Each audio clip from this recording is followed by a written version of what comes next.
Hello everyone, today's topic is myopia. Myopia is a type of refractive error which is also known as short-sightedness या फिर near-sightedness. इसका मतलब है कि हमें दूर की चीज़ें ब्लर दिखाई देती है।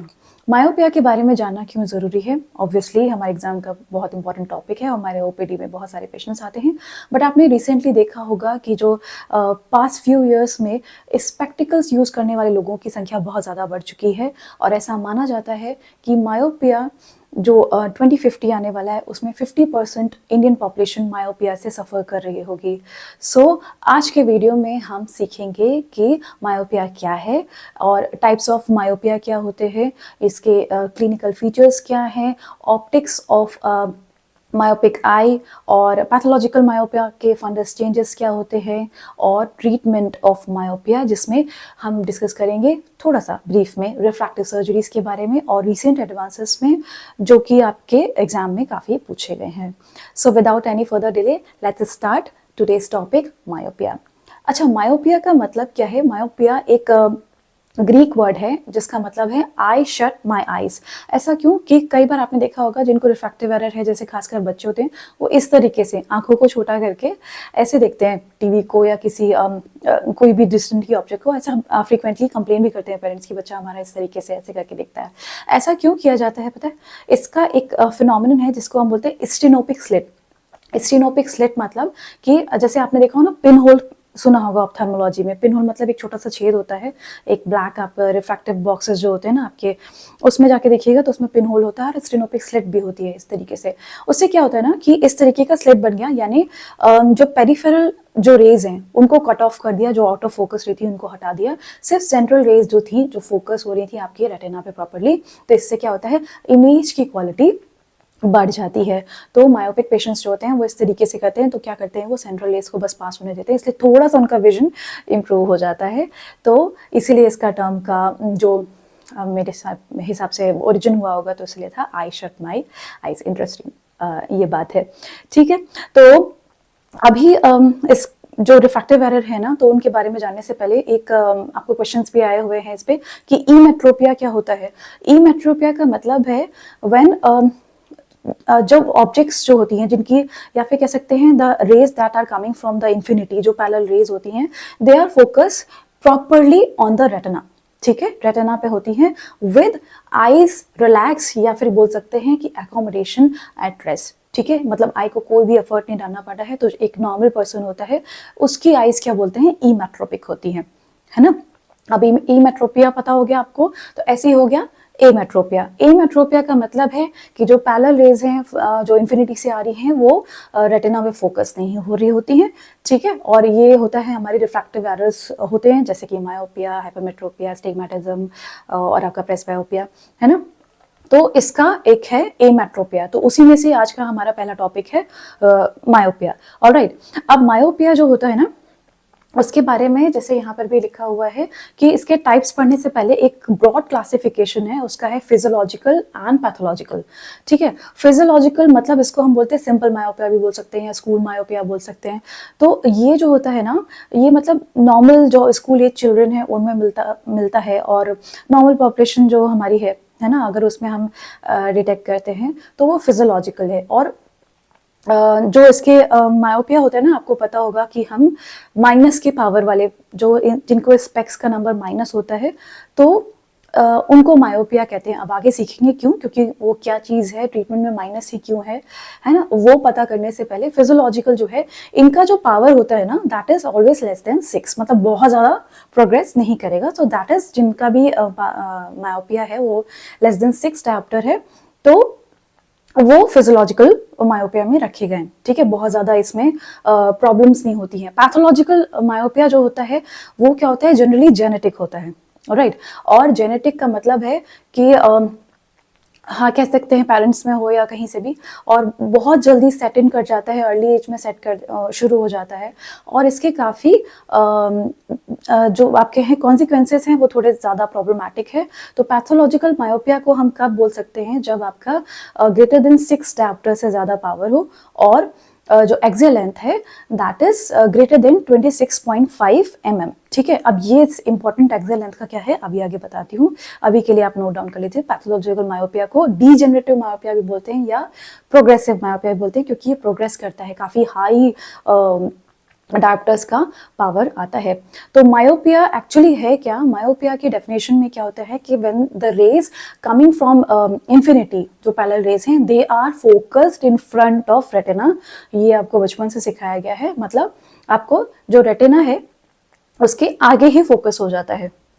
आई जो होती है हमारी वो पहले ही फोकस कर लेती है आई को, इमेजेस को। ठीक है, तो इस और इसके साथ एक टर्म और क्या है, when the accommodation is at rest, मतलब हमारा एकोमोडेशन इसमें काम नहीं कर रहा होता है। एकोमोडेशन आगे एक पूरा टॉपिक है अच्छा सा, और इसके बारे में अलग से वीडियो बनेगा, पर एकोमोडेशन पता होना चाहिए। होता क्या है ना, एकोमोडेशन जनरली जैसे नियर रिफ्लेक्स, जैसे हम नजदीकी कोई चीज देख रहे होते हैं ना, तो हमारी आई को फोकस करने के लिए जो लेंस है ना, अंदर जो क्रिस्टलाइन लेंस है उसका पावर बढ़ाना पड़ता है, उसको और ग्लोबुलर होना पड़ता है। ठीक है, थोड़ा सा जैसे ऐसे ऐसे रहता है ना, उसको थोड़ा सा और ग्लोबुलर होना पड़ता है ताकि उसका कन्वर्जिंग पावर इंक्रीज हो जाए। तो अपनी कैपेसिटी से ज्यादा जब करते हैं, मतलब एकोमोडेशन होता है, तो उसमें क्या करते हैं ना, हमें नियर की चीजें और ज्यादा दिखाई देती हैं। तो एकोमोडेशन को रेस्ट पे रखा जाए, मतलब आई कोई एफर्ट नहीं डाली है, फिर भी हमारी जो रेज हैं they are focusing in front of the retina, तो this is your myopia. Okay, अब मायोपिया में क्या होता है, आगे प्रोसीड करने से पहले एक इंपॉर्टेंट पॉइंट और है कि जो इसका इनलार्जमेंट होता है आई बॉल का, मायोपिया में यही बोलते हैं कि जो फ्रंट में अगर फोकस हो रही होती है ना, अगर फ्रंट में रेस फोकस हो रही है रेटिना की, रेटिना से पहले अगर फोकस हो जा रही है, तो वो क्यों हो रही है? उसका एक रीजन क्या हो सकता है कि एक्सियल लेंथ बढ़ गई है। जनरली कॉमनली यही मिलता है कि एक्सियल जो लेंथ है, यानी कि आपकी आई बॉल की लेंथ है, वो बढ़ जाती है। ठीक है, अब जो बढ़ती है ना, वो ऐसे नहीं बढ़ती है, ठीक है ना, ऐसे नहीं बढ़ती है। उसका जो पोस्टीरियर पोल है ना, दैट इज ओनली इनलार्ज्ड। ठीक है, उसका पोस्टीरियर पोल ही बढ़ता है, तो ये भी एक इंपॉर्टेंट पॉइंट है। तो इसीलिए जो टाइप्स ऑफ आपका मायोपिया, उसमें सबसे पहले मैंने लिखा axial, this is axial myopia. जब आपकी आई बॉल बढ़ जाती है तो क्या होता है, रेज पहले ही आके फोकस हो जाती है। So this is commonly seen in the patients. Next है इसके बाद क्या है, इंडेक्स मायोपिया। इंडेक्स मायोपिया का मतलब है कि जो आपका क्रिस्टलाइन लेंस है उसका रिफ्रैक्टिव इंडेक्स बढ़ जाना, इसका मतलब जो और डेंस हो जाना। तो ये कब होता है, डायबिटीज के केसेस में हो सकता है। ठीक है, और आपका न्यूक्लियर सिरोसिस, यानी न्यूक्लियर सिरोसिस जैसे जैसे एज बढ़ती है वैसे ही न्यूक्लियर सिरोसिस होने लगता है। तो इससे क्या होगा, रिफ्रैक्टिव इंडेक्स इसका बढ़ जाएगा, तो जो पैरेलल रेज हैं जो उससे आने वाली हैं वो डेंसर मीडियम में जाएंगी, और ज्यादा डेंसर मीडियम जाएंगी तो और ज्यादा बेंड होगी। ठीक है, ये रिफ्रैक्शन का जो टॉपिक था हमारे स्कूल टाइम में उसी से है। तो जितनी अगर ज्यादा रिफ्रैक्शन होगा, ज्यादा बेंडिंग होगी, तो पहले ही फोकस हो जाएगी। So this is index myopia. उसके बाद है एक हमारा कर्वेचुरल मायोपिया। कर्वेचुरल का मतलब होता है कि कर्वेचर अगर बढ़ गया, कैसे हो गया, अगर दो तरीके से कर्वेचर हमारी आईज में, कौन सा है, कॉर्निया, ठीक है, और क्या है, लेंस। तो कॉर्निया का कर्वेचर अगर बढ़ गया, अगर ऐसे बल्ज हो गया, अगर और ज्यादा बल्ज हो गया, तो रेस क्या होंगी, पहले ही फोकस होने लग जाएंगी। तो कॉमनली एक जो हमें डिजीज मिलती है वो काफी फेमस भी है और आपके क्वेश्चंस में भी आती है, कैरेटोकोनस। ठीक है, किसी भी तरीके का कॉर्नियल एक्टेजिया, मतलब आउट पाउचिंग, मतलब है, तो उसमें जैसे कि कैरेटोकोनस है, उसकी वजह से डिफेक्ट जो आएगा, कर्वेचर बढ़ जाएगा, तो इससे हमारा मायोपिया हो सकता है। और दूसरा एक हमारे पास है लेंस। ठीक है, लेंस का कर्वेचर अगर बढ़ जाए तो भी ऐसा मायोपिया की कंडीशन होती है, और ये होता है आपका एंटीरियर लेंटिकोनस या पोस्टीरियर लेंटिकोनस। तो कैरेटोकोनस, ठीक है, और लेंटिकोनस जो कि एंटीरियर पोस्टीरियर हो सकता है। आसान है ना। फिर है पोजिशनल का मतलब है कि आपका जो लेंस का पोजिशन है ना, लेंस जो होता है आई में, क्रिस्टलाइन लेंस, वो अगर आगे आ जाए, अब खुद ही सोचना, ठीक है, this is the lens. Okay, अब ये एक पर्टिकुलर जगह पे फोकस कर रहा था, है ना, और आपने क्या किया, उसको आगे कर दिया, तो उसका फोकसिंग पावर तो वही है ना। अब आगे आपने शिफ्ट कर दिया तो क्या होगा, इमेज पहले ही बनने लग जाएगी। तो अगर एंटीरियर डिस्प्लेसमेंट होता है लेंस का, तो वो कब हो सकता है, कंजेनिटल कंडीशंस में हो सकता है, आगे खिसका हुआ लेंस है पहले से ही, या फिर ट्रॉमा है ना, आप लेंस को धक्का लगा आगे का, तो ये मायोपिया जनरेट कर सकता है। ये एक चीज है। अच्छा, इसको बताने से पहले पैथोलॉजिकल मायोपिया का एक पॉइंट था, मैं भूल गई, उसमें बताना है कि कुछ सिंड्रोम्स भी होते हैं जिसमें clinically associated with pathological myopia. तो उसमें जैसे आपका आता है स्टिकलर सिंड्रोम हो गया और माफन सिंड्रोम हो गया, इनमें एसोसिएटेड रहता है। और myopia is also associated with congenital glaucoma. ठीक है, कभी पूछा गया तो याद रहना चाहिए। ओके नाउ, सो अब एक कंडीशन है सूडोमायोपिया। अब ये समझना सूडोमायोपिया और इसका इक्विवेलेंट क्या लिखा हुआ है मैंने, स्पाज्म ऑफ एकोमोडेशन। ठीक है, अब मैंने क्या बताया था आपको एकोमोडेशन अभी, कि एकोमोडेशन में क्या करते हैं, लेंस जो होता है वो और ज्यादा ग्लोबुलर हो जाता है, लाइक दिस। ओके, ऐसे ग्लोबुलर हो जाता है। अगर ग्लोबुलर हो जाएगा तो उसका कन्वर्जिंग पावर बढ़ जाता है। अब स्पाज्म ऑफ एकोमोडेशन का मतलब क्या है कि आई इसी में अटक गई, एक कंडीशन होती है एक्चुअली। तो आई जो है एकोमोडेट कर ही रही है, मतलब एकदम कन्वर्जेंस होता है उन आंखों में, एकदम काफी ज्यादा कन्वर्ज आईज होती हैं और एकोमोडेशन होता है। तो क्या होता है, आई बॉल जो होती है, जो आपका लेंस है वो एकदम ग्लोबुलर रहता है, अटक जाता है, तो वो होता है सूडोमायोपिया की कंडीशन होती है, स्पाज्म ऑफ एकोमोडेशन उसको बोलते हैं। अब इसके बाद है ड्रग इंड्यूस मायोपिया। कुछ हमारे पास ड्रग्स हैं जिनसे इंड्यूस होता है मायोपिया।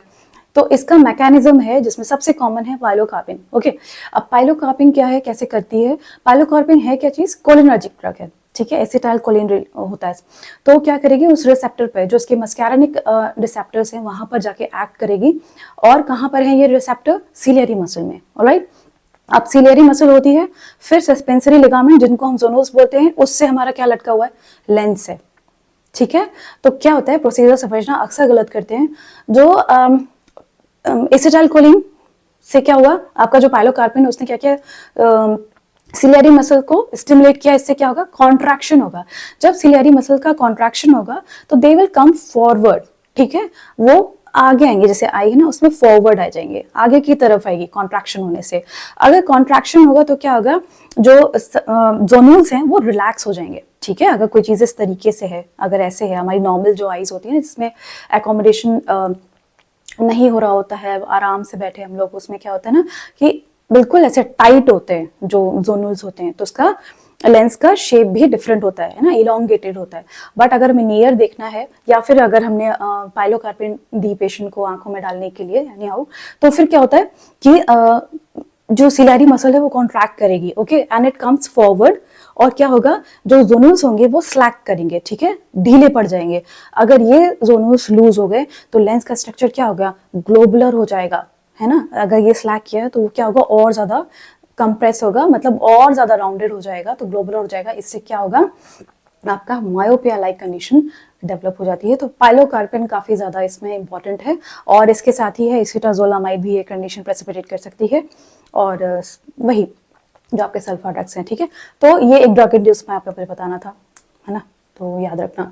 अच्छा, अब इसमें ग्रेड्स मैंने लिखे हैं, ग्रेड्स क्या होते हैं, है ना। अगर किसी को 2 डायोप्टर से कम है तो लो इसमें बोला जाता है, या माइल्ड मायोपिया बोल सकते हो।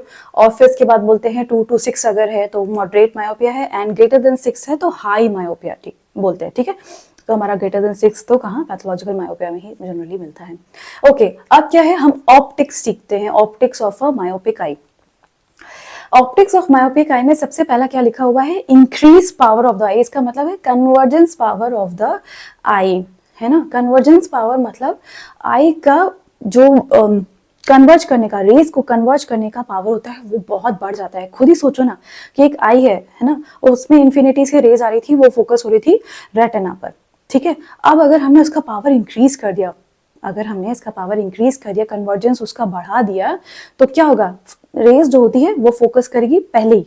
ठीक है, कोई कन्वेक्स लेंस जो होता है उसका यही तो वो होता है ना, जो आपका कॉन्वेक्स लेंस होता है उसका क्या होता है प्रिंसिपल, वो रेज को कन्वर्ज करता है। तो ऐसे ही आई बॉल को एक बड़ा सा लेंस है, ऐसा मानो जो ऑप्टिकल सिस्टम है, तो उसका पावर जो होता है, कन्वर्ज करने का पावर जो होता है वो बढ़ जाता है। ये इंपॉर्टेंट है। ठीक है, तो ये पहला पॉइंट है कि optics of a myopic eye, है ना। अब इसके बाद क्या है, फार पॉइंट इज फाइनाइट। ये क्या है, फार पॉइंट होता क्या है, फार पॉइंट का मतलब है कि हम कितनी दूर आराम से देख सकते हैं। तो एक नॉर्मल पेशेंट में जो ई मेट्रोपिक पेशेंट है वो कितनी दूर देख सकता है, इन्फिनिटी तक देख सकता है, उसका फार पॉइंट बहुत ही आराम से वो देख सकता है उसको। तो फार पॉइंट जो होता है वो फाइनाइट हो जाता है, क्यों, है ना। जो मायोप्स अपना स्पेक्स निकाल के देखिए तो क्या होगा, आपको एक पर्टिकुलर डिस्टेंस तक ही साफ दिख रहा होता है। तो this is far point becomes finite in myopic patient, ठीक है।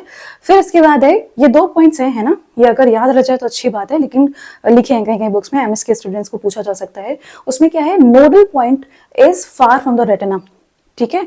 नोडल पॉइंट आपने पढ़ा होगा ना, जो आपकी शिमेटिक आइज है, रिड्यूस आइज है, उसमें जो इमेज फॉर्मेशन होता है तो उसमें एक रेज जा रही होती है नोडल पॉइंट, जो कि कह सकते हैं 7 mm फ्रॉम द कॉर्निया ऐसा है। तो उसमें क्या होता है कि नोडल पॉइंट तो अपनी जगह पे रहेगा, और मैंने अभी क्या बताया कि पोस्टीरियर पोल ही बस इनलार्ज होती है, तो that becomes father from the, ठीक है, दूर हो जाता है फ्रॉम द नोडल पॉइंट, तो रेटिना बिकम्स फादर। और इसकी वजह से क्या होता है, नोडल पॉइंट से जो आने वाली रेज होती हैं वो ऐसे फोकस करती हैं कि जो इमेज बन रही होती है वो थोड़ी सी लार्ज होती है इन मायोपिक पेशेंट, ठीक है। अनकरेक्टेड जो मायोपिक पेशेंट है उनमें इमेज थोड़ी सी बड़ी बन रही होती है एज पर दिस फैक्ट। अब इसके बाद है नेगेटिव एंगल कापा। इसका मतलब क्या है कि जो आपका कापा एंगल होता है that is negative and it causes apparent convergent squint. देखो हमारी आईज में ना कई सारे एंगल्स होते हैं, तो उसमें अल्फा, गामा और कापा, जिसमें सबसे इंपॉर्टेंट है एंगल कापा। और ये जो होता है आपका मायोपिया में इस तरीके से फोकस होता है कि ऐसा लगता है eye convergence, that is apparent convergent squint. देखो अगर इसके बारे में ज्यादा पढ़ना है ना तो मेरा जो प्रीवियस वीडियो है स्ट्रैबिस्मस सीरीज में आपको मिलेगा हिस्ट्री टेकिंग वाले में, उसमें एंगल कापा मैंने लास्ट में डिस्कस किया है, तो वो आप देख सकते हैं इस पॉइंट को समझने के लिए। और कोई कंफ्यूजन हो तो जरूर पूछ लीजिएगा, ठीक है। और उसके बाद एक और पॉइंट है that is accommodation is not needed, है ना। तो accommodation is not needed for what, आपका नियर फोकस करने के लिए। नियर फोकस करने के लिए एकोमोडेशन की जरूरत नहीं पड़ती है। पेशेंट इज ऑलरेडी जो है focusing on the near object, पर उस समय एकोमोडेशन की जरूरत नहीं होती है, और इसलिए क्या होता है, आई कन्वर्ज नहीं कर रही होती है, और इसलिए क्या डेवलप होता है, कन्वर्जेंस इनसफिशिएंसी, और धीरे धीरे क्या होता है, एक्सोफोरिया डेवलप कर जाता है। तो ये भी एक पॉइंट है ऑप्टिक्स में। अब हम देखते हैं कि पेशेंट को सिम्टम्स क्या आते हैं। सिम्टम्स क्या आएंगे, पेशेंट बोलेगा कि मुझे दूर की चीज़ दिखाई नहीं देती हैं। बच्चे आते हैं तो कहते हैं मुझे बोर्ड पे साफ नहीं दिखाई देता है, लाइक दैट। और एस्थेनोपिक सिम्टम्स बोल सकते हैं, जैसे कि आपके सिर में दर्द है, ब्रो हेडेक है, ब्रो में प्रॉब्लम है ना, आईब्रो के ऊपर दर्द होता है, ये सब एस्थेनोपिक सिम्टम्स होते हैं जब अनकरेक्टेड मायोपिया होता है, तो कोई भी रिफ्रैक्टिव एरर एक्चुअली। और इसके बाद एक इंपॉर्टेंट पॉइंट है, फ्लोटर्स की हिस्ट्री देते हैं। Floaters is muscae volitantes. ये क्या चीज होती है, काले धब्बे अक्सर उड़ते हुए दिखते हैं, ऐसा बोलते हैं कि काले काले मच्छर की तरह उड़ता हुआ दिखाई देता है, छोटे छोटे स्पॉट्स हैं। वो क्यों होता है, क्योंकि फंगस चेंजेस में आगे हम सीखेंगे अभी, इसमें छोटे छोटे जो स्पेसेस हैं, जो विट्रस होता है वहां पर आपका डीजनरेशन होता है, लिक्विफैक्शन हो जाता है, इसीलिए फ्लोटर्स दिखते हैं उड़ते हुए, ठीक है ना। और इसके अलावा नाइट विजन जो होता है उसमें भी प्रॉब्लम आती है। तो this is about the symptoms, है ना, ऑफ मायोपिया। अब हम सीखेंगे कि क्लिनिकल फीचर्स ऑफ मायोपिया क्या है, जिसमें पैथोलॉजिकल मायोपिया काफी ज्यादा इंपॉर्टेंट है। नॉर्मली भी अगर देखेंगे हाई मायोप्स अगर हमारे पास पेशेंट आ रहे होते हैं तो उनकी आईबॉल्स जो होती है काफी प्रोमिनेंट होती है, ठीक है, काफी बड़ी सी होती है। क्यों, क्योंकि एक्सियल लाइन बढ़ गई होती है, और इसके साथ ही जो एंटीरियर चैम्बर की डेप्थ है वो काफी ज्यादा होती है। तो AC इज डीप, ये आपके बुक्स में भी मेंशन है। तो अब फंडस फाइंडिंग देखने के लिए हम सीखते हैं with the help of pictures. Okay, so now we will learn about the fundus findings of pathological myopia. ठीक है, आपकी स्क्रीन पर जो आ रहा है फंडस, उसमें देखिए सबसे पहला वाला जो डायग्राम है। अब मैंने क्या बताया कि जो एक्सियल मायोपिया है, पैथोलॉजिकल मायोपिया, उसमें क्या होता है कि आईबॉल की स्ट्रेचिंग हो रही होती है। तो जो रेटिना है, कोराइड है, वो क्या होता है, वो स्ट्रेच इतना नहीं हो पाता है और डिग्रेड होने लगता है, एट्रोफी होने लगती है, खराब होने लगता है। तो जो आपका फंडस है, देखो यहाँ पे इसमें कई सारे ऐसे पैची पैची इस तरीके से दिख रहे हैं। वो क्या चीज है, आपका जो रेटिना है उसकी एट्रोफी हो रही है, रेटिनल पिगमेंट एपिथेलियम है उसकी एट्रोफी हो रही है, इसलिए पैची डिस्कलरेशन की तरह दिखता है। इसको हम बोलते हैं टेसेलेटेड फंडस, जो मायोप्स में दिखता है, ठीक है। फिर आता है आपका टाइग्रॉइड फंडस। टाइग्राइड फंडस क्या होता है, अगर और ज़्यादा आपका रेटिना है वो खराब हो गया, पूरा खराब हो चुका है और डिजनरेट हो चुका है, एट्रोफी हो गई है, तो आपका जो कोरॉइड है दैट बिकम्स विजिबल। तो ये देखो इसमें ग्लो भी चेंज हो गया है इस वाले डायग्राम में देखिए, और यहाँ पर जो वेसल्स हैं वो लार्ज वेसल्स है वो दिखाई दे रही है, दीज आर कोराइडल वेसल्स जो विजिबल होने लगती है, इसको बोलते हैं हम टाइग्राइड फंडस, जब ऐसा फंडस दिखाई देता। तो अब और ज्यादा एट्रोफी हो गई, कोराइड भी चला गया, तो क्या होगा, ऐसे व्हाइट कलर के पैचेस दिखने लगते हैं, ये देखो इस वाले डायग्राम में। तो ये क्या है, नीचे जो अंडरलाइंग आपका स्लेरा है ना वो विजिबल होने लगता है। तो लेटर स्टेजेस में कोरियोरेटिनल एट्रोफी दिखती है, ठीक है। ये फंडस फाइंडिंग है पहली चीज तो इसमें। उसके बाद आगे जो है हमारा है यहाँ पे देखो मायोपिक क्रीसेंट, इसको बहुत ज्यादा पूछा गया है ना। मायोपिक क्रीसेंट होती है, और मायोपिक क्रीसेंट जो होती है वो प्रेजेंट होती है टेम्पोरल साइड में। इसके पहले क्यों होती है, इसको जानने से पहले हम देख लेते हैं कि ऑप्टिक डिस्क जो होती है ना, देखो टिल्टेड अपीयरेंस होता है, थोड़ी सी टिल्टेड दिखती है ना, स्ट्रेचिंग हो रही है इसीलिए एक इस तरीके का शेप ले लेती है, टिल्टेड डिस्क दिखती है। अच्छा, आप देखते हैं मायोपिक क्रीसेंट क्यों हो रहा है, यहाँ पे डायग्राम में देखिए कि जो आपका स्ट्रेचिंग हो रही है आईबॉल की, देखो इस डायरेक्शन में हो रही है ना, ये आपका टेम्पोरल साइड है, ये नेजल साइड है, तो इस तरीके से खींचा जा रहा है। देखो ऑप्टिक नर्व यहाँ पर है, अगर प्रॉपरली खींच रहा होता ना तो बी डायरेक्शन में यहाँ पर खींच रहा होता, पर ऐसा नहीं हो रहा है। क्या हो रहा है, ए डायरेक्शन में खींच रहे हैं इसको, है ना।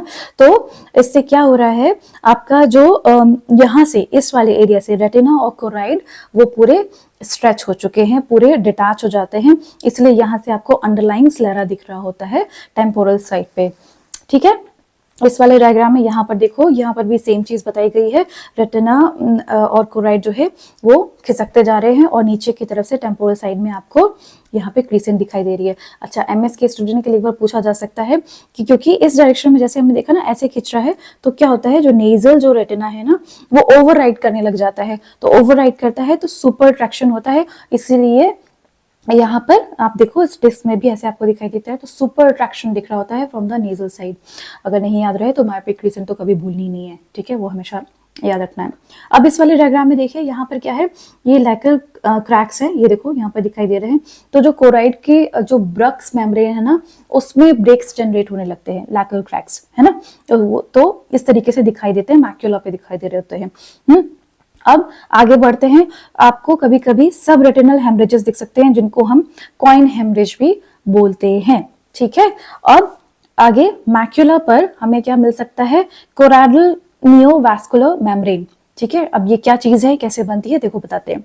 यहाँ वाली डायग्राम में देखिए, this is normal retina choroid, क्या है आपका, ये देखो आपकी रेटिनल पिगमेंट एपिथेलियम है, फिर आपकी ब्रक्स मेम्ब्रेन है ना, और ये आपका कोराइड, ठीक, कोराइड में ही आपकी वेसल्स जा रही हैं।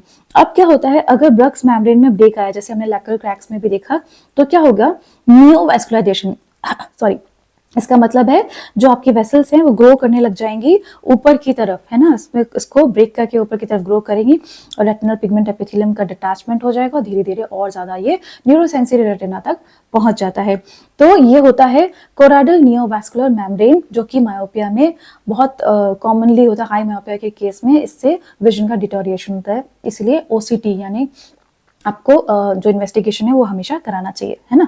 अब आगे बढ़ते हैं, देखो यहाँ पर है फॉस्टर फ्यूक्स स्पॉट, ये आपके वन लाइनर्स में भी पूछा गया है। ये होता क्या है, जब सीएनवीएम रिग्रेस कर जाता है तो वाइट पिगमेंटेड रेज्ड पैच मिलता है इस तरीके से, ये देखो मैक्यूला पे, दिस इज फॉस्टर फ्यूक्स स्पॉट। तो रिग्रेस सीएनवीएम जब होता है तो पिगमेंटेड लीजन अगर मिल रहा होता है उसको बोलते हैं फॉस्टर फ्यूक्स स्पॉट। ऑलराइट, मेरे ख्याल से समझ में आ गया है। आगे है लैटिस डीजनरेशन। लैटिस डीजनरेशन क्या है, रेटिना जो होता है डीजनरेट हो रहा है ना, खिंचता चला जा रहा है, तो जो आपका पेरिफेरी ना, रेटिना का जो पेरिफेरी है देखो आउटर, तो ये देखो इस तरीके से क्या होता है, रेटिना वहां पे थिन होने लगता है, फोकल और लोकल जिसको कहते हैं थिनिंग ऑफ रेटिना हो रही होती है इस तरीके से। इसमें पिगमेंटेशन भी हो सकते हैं, इसके साथ ही इसमें होल्स हो सकते हैं, तो ये होता है लैटिस डीजनरेशन, है ना। ये काफी इंपॉर्टेंट है, हर मायोपिक पेशेंट में चेक करना चाहिए पेरिफेरी में। अब इसके ऊपर का जो विट्रस होता है ना वो क्या करता है, वो भी डीजनरेट कर जाता है, लिक्विफेक्शन हो जाता है उसका, तो इससे क्या होता है, फ्लोटर्स दिखते हैं जो हमने अभी डिस्कस किया, ठीक है ना। ठीक है, अब इसके बाद आगे प्रोसीड करते हैं। तो अब और ज़्यादा हमने छोड़ दिया पेशेंट को ऐसे ही हुआ, तो अब CNVM हो रहा है या बहुत सारे चेंजेस हो रहे हैं, इसमें लैटिस हो रहा है। लैटिस के साथ ही आपको सिस्टॉइड डिजनरेशन भी याद रखना है, और स्नेल ट्रैक डिजनरेशन है ना, वो भी होता है मायोपिक पेशेंट में। ठीक, और एक है वाइट विदाउट प्रेशर। ये सारी चीजें हैं रेटिनल डिजेनरेशन में है बच्चों, वो आगे डिस्कस करेंगे, हायर उसमें है, पर अभी आपको लैटिस डिजेनरेशन याद रखना है। अब देखो अगर सब छोड़ दिया तो क्या होगा, रिग्मेटोजेनस रेटिनल डिटैचमेंट। ये जो है देखो रेटिना पूरा उखड़ गया, वहां से पूरा डिटैच हो गया है, तो ये इसका कॉम्प्लिकेशन हो जाता है। अगर इसमें क्या हुआ है, अगर विट्रस बेस से पूरा आपका विट्रस डिटैच हो गया है तो एक वीज रिंग दिखती है। ये क्या होती है, जो आपका जहाँ पर देखो जो ऑप्टिक डिस्क है ना, वहां पर का अटैचमेंट अगर हट जाता है तो एक रिंग की तरह दिखता है विट्रस बेस, इसको हम बोलते हैं वीज रिंग। ये भी इसमें दिख सकता है। और आगे कॉम्प्लिकेशन है लेटर स्टेजेस में, ये है पोस्टीरियर स्टेफाइलोमा। ठीक है, अब स्टेफाइलोमा मतलब यहाँ से आउट पाउचिंग हो गई, देखो ऐसे रेटिना था तो वो आउट पाउचिंग हो गई, ये अल्ट्रासाउंड पे भी स्कैन पे आपको दिखेगा, और है ना, इसको बोलते हैं पोस्टीरियर स्टेफाइलोमा। इतनी ज़्यादा थिनिंग हो जाती है आई बॉल की यहाँ पर, तो आउट पाउचिंग हो जाती है। अच्छा, स्टेफाइलोमा के कई सारे टाइप्स होते हैं, उसको पढ़ लेना, अगर होगा मुझे टाइम मिलेगा तो मैं शॉर्ट्स बना दूंगी, वो क्वेश्चन आया है आपके नीट पीजी में। तो this is about the fundus findings of pathological myopia. तो अब आते हैं हम ट्रीटमेंट पार्ट पे। ट्रीटमेंट का सभी को पता है, सबसे इंपॉर्टेंट है स्पेक्टिकल्स, है ना, और स्पेक्टिकल्स में भी कौन सा लेंस यूज करते हैं, कॉनकेव। क्यों, क्योंकि हमें ऐसा करना है कि जो रेज आ रही होती है इन्फिनिटी से, उन्हें इतना थोड़ा सा डाइवर्ज कर दिया जाए कि वो प्रॉपरली फोकस हो जाए रेटिना पे। ठीक है, क्योंकि कॉनकेव हमारा कैसा है, डाइवर्जिंग लेंस है। और अगर याद करना हो तो अभी जैसे मैंने पहले भी बताया कि आई का कन्वर्जिंग पावर इतना ज्यादा हो जाता है, तो उसको कम करना होगा ना, तो उसके लिए क्या लगाएंगे, माइनस लेंस लगाएंगे, तो कॉनकेव लेंस यूज किया जाता है, इसीलिए क्योंकि वो डाइवर्जिंग लेंस है। तो ये तो है स्पेक्टिकल्स की बात, सबको पता है। और अगर किसी को बहुत ज्यादा हाई मायोपिया है तो हम कॉन्टैक्ट लेंस भी यूज कर सकते हैं। कॉन्टैक्ट लेंस क्यों यूज कर सकते हैं, क्योंकि हाई मायोपिया में क्या होता है ना, स्पेक्टिकल से काफी दिक्कतें हो रही होती है, और स्पेक्स भी मोटा है, कॉस्मेटिक पर्पस की वजह से भी होता है, एब्रेजन ज्यादा बढ़ रहे होते हैं, तो कैलकुलेटेड एक एस्टिमेट होता है, और उसके हिसाब से हम कॉन्टैक्ट लेंस प्रोवाइड कर सकते हैं पेशेंट्स को। ठीक है ना, अब ये तो सिंपल सी बात है। और अब जो रिसेंट जो चीजें हो रही हैं उसमें सबसे अभी एक नई चीज है जो आई हुई है, वो है आपका मेडिकल ट्रीटमेंट। मेडिकल ट्रीटमेंट क्या है कि आई ड्रॉप्स भी हैं जो मायोपिया का प्रोग्रेशन रोकती है। उसमें से सबसे इंपॉर्टेंट जो है दैट इज एट्रोपिन। ठीक है, अब क्या हुआ, ये MS के स्टूडेंट को भी पूछते हैं कि इनमें कुछ स्टडीज हुई थी, जैसे कि एट्रोपिन जो आपकी आई ड्रॉप है, तो उसको यूज करके एटम स्टडी की गई थी। ये था atropine for treatment of myopia study थी। इसमें क्या किया, 1% को यूज किया गया, और इसके बाद देखा गया कि मायोपिया का प्रोग्रेशन रुकता है कि नहीं, और ये इफेक्टिव पाया गया। बट इसके साथ प्रॉब्लम क्या हो रही थी कि 1% जो थी ना, वो काफी सारे साइड इफेक्ट्स प्रोड्यूस कर रही थी, जैसे कि आपको पता ही है एट्रोपिन का ड्राई माउथ होता है, और फीवर आता है, यूरिनरी रिटेंशन होने लगता है। तो इन चीज़ों की वजह से एटम 2 स्टडी की गई, पहली वाली एटम 1 थी और ये थी एटम 2। उस स्टडी में क्या हुआ कि हमने डिफरेंट कंसंट्रेशन को चेक किया, जैसे कि 0.05 और 0.01, और उनको कंपेयर किया 1% से, और इक्वली इफेक्टिव पाए गए ये सब मायोपिया प्रोग्रेशन को कम करने में। और वहां से आया एट्रोपिन 0.01%, जिसको हम आज भी यूज कर रहे हैं, और पेशेंट्स को आपको डेली देनी होती है, और क्या करना होता है, उसको 1 ईयर तक वॉच करना होता है। तो ऐसा देखा गया है कि मायोपिया का प्रोग्रेशन इससे काफी रुक गया है। और अभी रिसेंट और हुई है lamp study, that is low concentration of atropine for myopia progression, तो उसमें 0.05 को ज़्यादा इफेक्टिव पाया गया। बट अभी उसकी काफ़ी ज़्यादा स्टडीज़ नहीं हुई है, मतलब लॉन्ग टर्म पे नहीं है, तो अभी भी 0.01% है। तो अगर कोई पूछे मेडिकल ट्रीटमेंट क्या है, तो एट्रोपिन 0.0% इज इफेक्टिव, है ना। अब आते हैं आपके जो नीट पीजी में क्वेश्चन पूछते हैं रिफ्रैक्टिव सर्जरीज पर। रिफ्रैक्टिव सर्जरीज का देखो बहुत एलैबोरेटेड एक पूरा टॉपिक बन सकता है, पर यहाँ मैं ब्रीफ में बताऊंगी जो इंपॉर्टेंट है, और उसमें इंक्लूडिंग है आपकी नई जो चीजें आजकल हो रही हैं। देखो सबसे पहले मैंने क्या लिखा है, रेडियल कैरेटोटॉमी, जो RK की तरह भी लिखा रहता है। ये आउटडेटेड है, अब नहीं यूज करते हैं, पहले 19th सेंचुरी में कभी होती थी, पर स्टार्ट हुआ था रिफ्रैक्टिव सर्जरी। इसमें क्या करते थे कि कॉर्निया पे रेडियल इंसिजन देते थे, ठीक है, रेडियल इंसिजन देते थे। इससे क्या होता था कि जो आप स्टीपर मेरिडियन होता था ना, वो क्या होता था, वहां पर जैसे इंसिजन देते थे तो सेंट्रल कॉर्निया जो होता था वो फ्लैट हो जाता था। देखो मायोपिया को अगर करेक्ट करना है तो हमें क्या करना होगा, कर्वेचर को कम करना है। तो कर्वेचर कम करने के लिए हमारे पास एक ही रिफ्रैक्टिव जो चीज है हमारे पास, जो हम जिसको हम मॉडिफाई कर सकते हैं, वो है कॉर्निया। तो सारी चीजें इसी पर होंगी ना। तो चलो देखते हैं अभी फिलहाल, और इसके बाद अब धीरे धीरे एडवांसमेंट पे आएंगे, बता दूं क्या। तो रेडियल कैरोटोटॉमी इसी पे थी, उसने वो 8 इंसिजन ऐसे लगाए जाते थे, और इससे क्या होता था, सेंट्रल पार्ट आपका फ्लैट हो जाता था, तो इससे थोड़ा इंप्रूवमेंट आता था। लेकिन क्या होता था, इंसिजन जो होते थे ना वो डीप स्ट्रोमा तक जाते थे, तो कई बार परफोरेशन के चांसेस रहते थे और काफी लॉन्ग हो जाते थे, थोड़े रिकवरी में प्रॉब्लम थी, इसलिए वो आउटडेटेड हो गया, क्योंकि आजकल बहुत अच्छे एडवांसेस आ चुके हैं। तो अब क्या है, PRK सुना भी होगा आप लोगों ने। PRK is photo refractive कैरेटेक्टमी।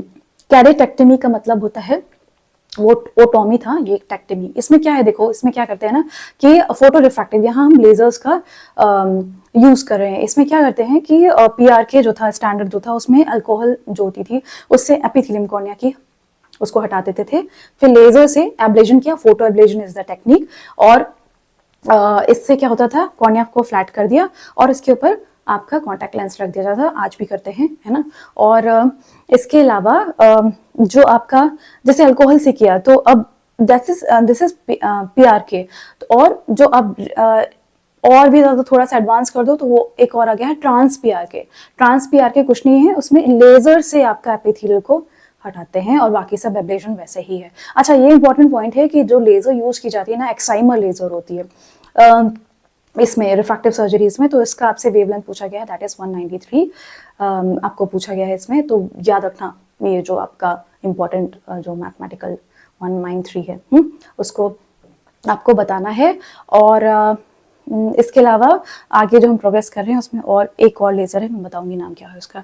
So this is PRK। Actually ना आप लोगों के लिए इसको ब्रीफ करना थोड़ा सा मुश्किल हो जाता है मेरे लिए, फिर भी कोशिश कर रही हूँ। Okay, now next is LASIK, ठीक है। PRK के बाद क्या है, लेसिक। बहुत कॉमन है ना कि चश्मा हटवाने के लिए आप लेजर द्वारा कर सकते हैं, आपने देखा होगा, बहुत बहुत कॉमन है लेसिक, है ना।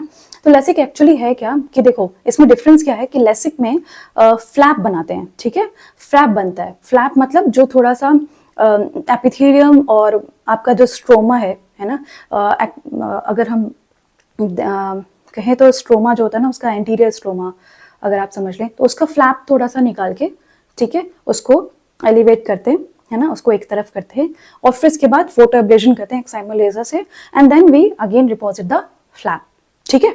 तो इससे कॉर्निया की फ्लैटनिंग भी होगी और आपका ऊपर का फ्लैप भी इंटैक्ट रहता है ना। तो ये एक एडवांसमेंट हो गया।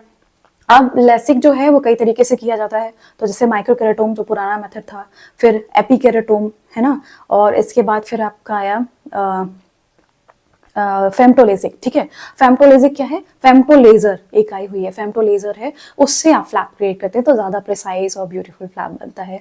तो ये लेसिक प्रोसीजर है। अब लेसिक जो है, लेसिक प्रोसीजर जो होती है, अब इसका कॉम्प्लिकेशन एक कॉमनली क्या होने लग गया कि फ्लैप कई बार डिटैच हो जाता है या स्ट्रोमल हेज होने लगता है, तो इसको अवॉइड करने के लिए इनके बीच की एक सर्जरी है, उसको बोलते हैं लेसिक, है ना। अच्छा, उससे पहले फुल फॉर्म तो बता देती हूँ। लेसिक का फुल फॉर्म है लेजर असिस्टेड इन सिटू केराटोमिलियोसिस। इसका मतलब है कि लेजर से आप कॉर्निया का जो स्ट्रक्चर है उसको मॉडिफाई करना, रीशेप करना, ठीक है। और लेसिक का मतलब है लेजर असिस्टेड एपिथेलियल केराटोमिलियोसिस। इसका मतलब है कि इसमें क्या कर रहे हैं, दोनों में डिफरेंस क्या है, इसमें दोनों के एडवांटेजेस को यूज किया गया। इसमें क्या किया गया, इसमें एपिथेलियल जो होती है ना, एपिथेलियम, उसको बस थोड़ा सा रिमूव किया और साइड में रख दिया, डीप लेयर्स तक नहीं गए, तो एपिथेलियम रिमूव की साइड में रख दिया। लेसिक की बात कर रही हूँ, ठीक है, उसमें रिमूव किया, फिर फोटो एब्लेशन किया, ठीक है, लेसिक की तरह फोटो एब्लेशन किया और एपिथेलियम के लेयर को वापस लगा दिया। तो PRK वाला आपका क्या हुआ, एपिथेलियम रिमूव करना, वापस लगाना, और लेसिक का मतलब फोटो एब्लेशन करना। तो इससे क्या हुआ, आपका जो दोनों का एडवांटेजेस इसमें आ गए थे। ओके, सो अब इससे भी ज्यादा क्या आ चुका है, और नई फैसिलिटीज हमारे पास क्या है, तो उसमें आ गया है कॉन्टोरा।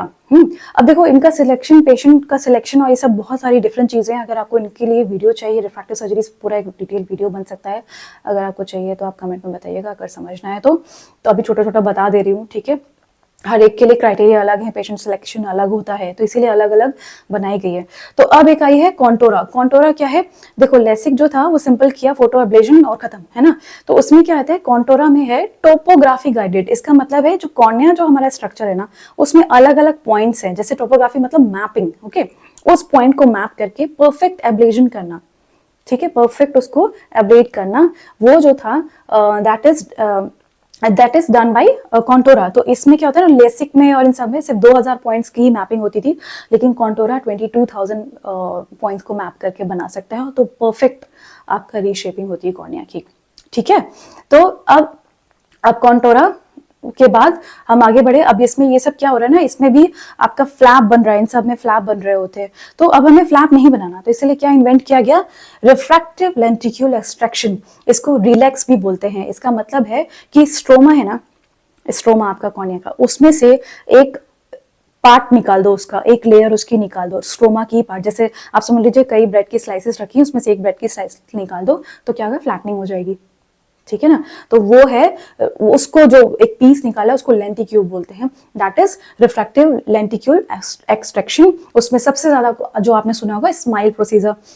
स्माइल का मतलब है इस स्मूथ इंसिजन लेंटिक्यूल एक्सट्रैक्शन, ठीक है। वो क्या है एक्चुअली, इसमें भी ना आपकी जो फेमटो लेजर है ना, उसको यूज किया जाता है। इसमें एब्लेशन नहीं होता, इसमें लेजर क्या करती है, एक लेंटिक्यूल फॉर्म कर देती है, खुद ही से एक क्रिएट कर देती है आंख के अंदर, और फिर क्या होता है, आंख में लेंटिक्यूल बन जाता है और इंसिजन भी बना के देती है। आपका काम क्या है, बस उस लेंटिक्यूल को निकालना। इतना आसान नहीं होता जैसे मैं बोल रही हूँ, बहुत ही परफेक्शन चाहिए इसके लिए, बट इसमें ऐसे ही करते हैं, ठीक है। लेजर बनाती है, आपका लेंटिक्यूल इंसिजन आप रिमूव कर लेते हैं। और इसके बाद इसका भी एक नया आ चुका है, स्माइल प्रो, जिसमें आप और फास्टर कर सकते हैं। स्माइल थोड़ा स्लो है, इतना स्लो नहीं है लेकिन, पर स्माइल प्रो और ज्यादा फास्ट है स्माइल से। और एक रिसेंट है, वो है सिल्क। इस सिल्क है स्मूथ इंसिजन लेंटिक्यूल केराटोमिलियोसिस, ठीक है। अब इसमें क्या है, कुछ ज्यादा एडवांसमेंट है, जैसे विजुअल एक्सिस पे अलाइनमेंट रहता है, और जो लेंटिक्यूल है वो बाइकॉन्वेक्स है। अब इतना डिटेल में मत जाओ अभी, बट ये ज्यादा बेटर अगर कभी पूछा गया तो smile and silk they belong to relax procedure, okay. तो अब आगे बढ़ते हैं, जो एक बार पूछा है आपका क्वेश्चंस में भी, एमसीक्यूज में आया है, इंट्राकॉर्नियल रिंग सेगमेंट्स, ठीक है, इसको आईसीआरएस भी बोलते हैं, या इंटैक्स ब्रांड नेम है ना। ये क्या होते हैं ना, कि आपके स्ट्रोमा में ही हमको ऐसे रिंग, जो आपका पॉलीमिथाइल मिथाइलएक्रिलेट की बनी होती है, ये रिंग लगा दी जाती है, कॉर्निया के इंसर्ट कर दी जाती है। इससे क्या होता है कि जो पेरिफेरी का पार्ट है, जैसे है ना, अगर रिंग लगा दी तो पेरिफेरी जो होती है वो स्टीप हो जाती है, और सेंटर जो होता है फ्लैट हो जाता है। इस तरीके से सेट की जाती है। तो दीज आर आईसीआरएस, ये आपकी केराटोकोनस में भी यूज की जाती है, ठीक है। तो ये एक आंसर है। ऑर्थो केराटोलॉजी ऑल्दो कम यूज करते हैं, ये टेम्परेरी मेथड है। इसमें कस्टमाइज कॉन्टैक्ट लेंस होते हैं, रिजिड मतलब हार्ड लेंसेज होते हैं, इनको ओवरनाइट पहना दिया जाता है, और जब मॉर्निंग में उठते हैं तो कॉर्निया की फ्लैटनिंग हो जाती है, टेम्परेरी है, ठीक है। तो कभी आए तो पता होना चाहिए, ऑर्थो केराटोलॉजी। देन है फेकिक आईओएल्स। तो फेकिक आईओएल्स जो होते हैं उसमें सबसे ज्यादा इंपॉर्टेंट है, देखो एंटीरियर चैम्बर में भी रखते थे, लेकिन अब वो आउटडेटेड हो गए हैं, पर अभी आइरिस फिक्सेटेड आते हैं। तो आईओएल्स वो भी फेकिक आईओएल्स है, पर बेस्ट अभी जो चल रहे हैं दीज आर आईसीएल। सुना होगा, आईसीएल सर्जरीज होती है। तो ICL is implantable columnar lens, ठीक है। ये कोलेजन पॉलीमर के लेंस बने होते हैं, और इन्हें कहाँ रखा जाता है, आपके पोस्टीरियर चैम्बर में। इसका मतलब है अभी जो आपका लेंस है क्रिस्टलाइन लेंस है, ठीक है, उसके ऊपर रखना है ना, बिना कुछ छिड़े ऊपर रखना है, और जो आपकी आइरिस है उसके पीछे, ठीक है। तो वहां पर उसे सेट कर देते, मतलब समझ लो चश्मा ही निकाल के अंदर लगा दिया गया एक तरीके से। और ये जो होता है ये काफी फेमस है, इम्प्लांटेबल कॉलमर लेंसेज। इसके अलग अलग पावर आते हैं, और इसके लिए अलग कैंडिडेट्स होते हैं, डिफरेंट प्रोसीजर है ना। तो कभी पूछा जाए तो मालूम होना चाहिए आईसीएल क्या चीज है। और इसके बाद है रिफ्रैक्टिव लेंस एक्सचेंज। अब क्या करना है, कैटरैक्ट नहीं है, फिर भी आप कैटरेक्ट रिमूव कर दीजिए और जितना पावर आँख में है कैलकुलेटेड उसको किया जाता है और आप लेंस को इम्प्लांट कर दीजिए। जैसे आप नॉर्मल मोतियाबिंद की सर्जरी करते हैं, कैटरेक्ट की सर्जरी करते हैं, वही है आपका रिफ्रैक्टिव लेंस एक्सचेंज। ठीक है, तो आई होप ये आपको मायोपिया का लेक्चर काफ़ी समझ में आया होगा। बहुत सारे इंपॉर्टेंट पॉइंट इसमें मैंने डिस्कस किए हैं।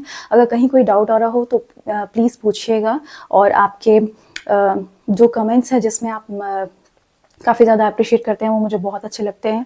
ज़्यादा से ज़्यादा कोशिश कीजिए मेरे वीडियोस को सब्सक्राइब करने का और शेयर करने का। काफ़ी मेहनत लगती है इसमें बनाने में, सबको पता है ना, आसानी से नहीं बनता, थोड़ा पढ़ना भी पड़ता है मुझे, ऐसा नहीं मुझे सब कुछ आता है। और रीसेंट चीज़ें भी और जो रीसेंट आपके क्वेश्चन पूछे जा रहे हैं मैंने कोशिश की है सब कवर करने की। फिर भी अगर कुछ रह गया हो तो ज़रूर बताइएगा। आगे अभी रिफ्रैक्टिव एरर्स डिस्कस किए जाएंगे, तो subscribe to my channel and stay tuned. Keep watching and keep learning. Thank you.